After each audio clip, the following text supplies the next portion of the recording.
Tentunya capaian Ramadan dan Idul Fitri tahun ini khususnya di dalam tingkat kunjungan ke pusat perbelanjaan, saya kira menggembirakan, hampir merata terjadi di seluruh wilayah Indonesia.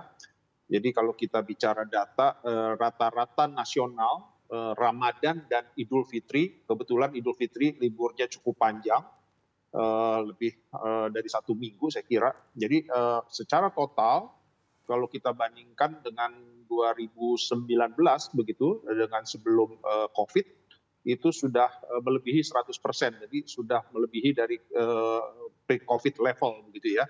Jadi saya kira ini yang menggembirakan. Tapi tentunya ada yang tinggi, ada yang rendah tingkat kunjungannya, tetapi secara umum rata-rata nasional sudah berada di sekitar 120% sampai dengan 130% dibandingkan dengan sebelum COVID begitu.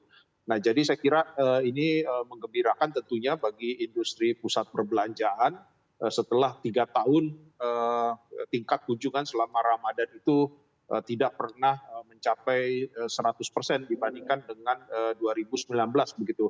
Di tahun 2020 itu kan hanya sekitar rata-rata nasional hanya sekitar 50%. Kemudian di tahun 2021 hanya sekitar 60%, dan di 2022 tahun lalu ada peningkatan cukup signifikan, tapi itu pun hanya tetap di bawah 100%, yaitu hanya di 90%. Jadi saya kira ini menjadi salah satu momentum yang baik bagi industri pusat perbelanjaan, karena tadi sudah disampaikan juga bahwa Ramadan dan Idul Fitri itu adalah salah satu puncak kunjungan ke pusat perbelanjaan bagi industri pusat perbelanjaan di Indonesia begitu ya, selain tadi Natal dan Tahun Baru.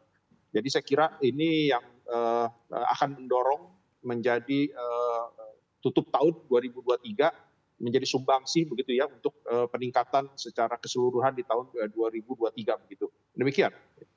Oke, saya akan ke Pak Budi Harjo. Kalau dari Hipindo sendiri seperti apa? Karena tadi Pak Alfonsus mengatakan capaiannya cukup menggembirakan, bahkan sudah melebihi dari kondisi pre-COVID level. Seperti apa Pak Budi Harjo? Ya, memang libur panjang Lebaran ini sangat bagus buat sektor retail offline, dikarenakan memang offline ini membutuhkan event-event seperti ini. Dan setiap tahun Lebaran itu menjadi masa terbesar daripada sektor kami untuk berjualan. Kemarin bagus ya, karena memang THR turun dan juga akhir bulan, momentumnya tepat, sehingga daya beli juga terlihat ada, banyak kafe dan restoran penuh, dan memang ada juga beberapa mal mungkin yang masih sepi, tapi banyak juga mal yang ramai. Nah, ini kami harapkan dapat momentum ini dipertahankan sampai akhir tahun. Seperti tadi Pak Alfon sampaikan, 2023 ini adalah kesempatan kita untuk mengembalikan 3 tahun terakhir yang masa-masa sulit daripada sektor offline ini. Oke, saya akan kembali ke Pak Alfon. Pak Alfon, kalau tadi dikatakan bahwa sebetulnya secara rata-rata nasional ini cukup tingkatnya cukup signifikan, tapi memang ada yang masih tinggi, ada juga yang masih belum pulih sebelumnya. Nah, tapi kalau dari tingkat okupansi tertinggi ini sebetulnya di mall segmen mana sih, Pak Alfon? Ya, kalau kita bicara tingkat okupansi terus tentu saja belum kembali seperti sebelum pandemi begitu ya, sebelum COVID. Jadi kalau tingkat okupansi sekarang baru berada di sekitar rata-rata nasional itu 80%. Sedangkan sebelum COVID itu berada di 90%. Karena tentunya tingkat okupansi itu harus akan meningkat kalau didahului dengan peningkatan tingkat kunjungan.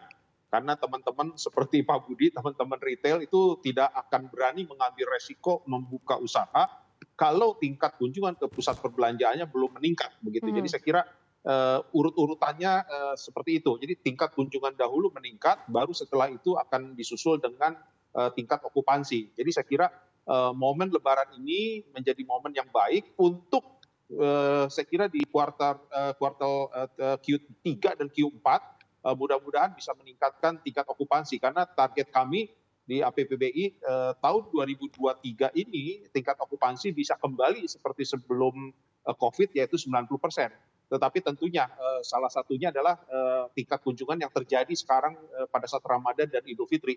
Ini akan mendorong kepercayaan, semangat dari teman-teman retailer, dari anggotanya Pak Budi untuk kembali lagi membuka usaha-usaha baru. Meskipun memang sekarang sebenarnya sudah terjadi juga beberapa teman-teman retailer sudah membuka banyak usaha-usaha barunya, tetapi kembali lagi memang belum sepenuhnya bisa mengembalikan tingkat okupansi seperti sebelum COVID begitu. Demikian.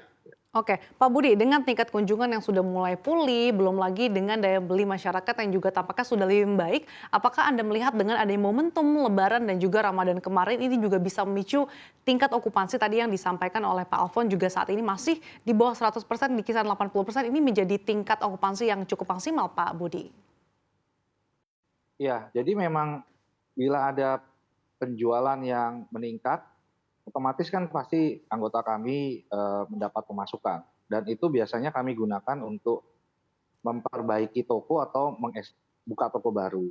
Nah, hal ini sinyal positif dan memang juga ada juga toko yang akan kami lakukan penutupan dalam arti untuk penyegaran. Nah, dengan momen yang panjang kemarin dan kami harapkan juga sampai minggu ini masih bisa kita pertahankan, itu akan segera kita alokasikan dari dana-dana masuk itu untuk hal-hal tersebut di atas. Jadi pembukaan toko adalah satu hal yang pasti karena tidak hanya seperti saya sampaikan sebelumnya, kita juga akan membuka di banyak di rest area, di tempat-tempat lain, di bandara, karena itu adalah perputaran daripada trafik sekarang dengan adanya berwisata di dalam negeri, bangga buatan Indonesia yang digaungkan pemerintah, wisatawan domestik ini merupakan pasar yang besar. Seperti itu.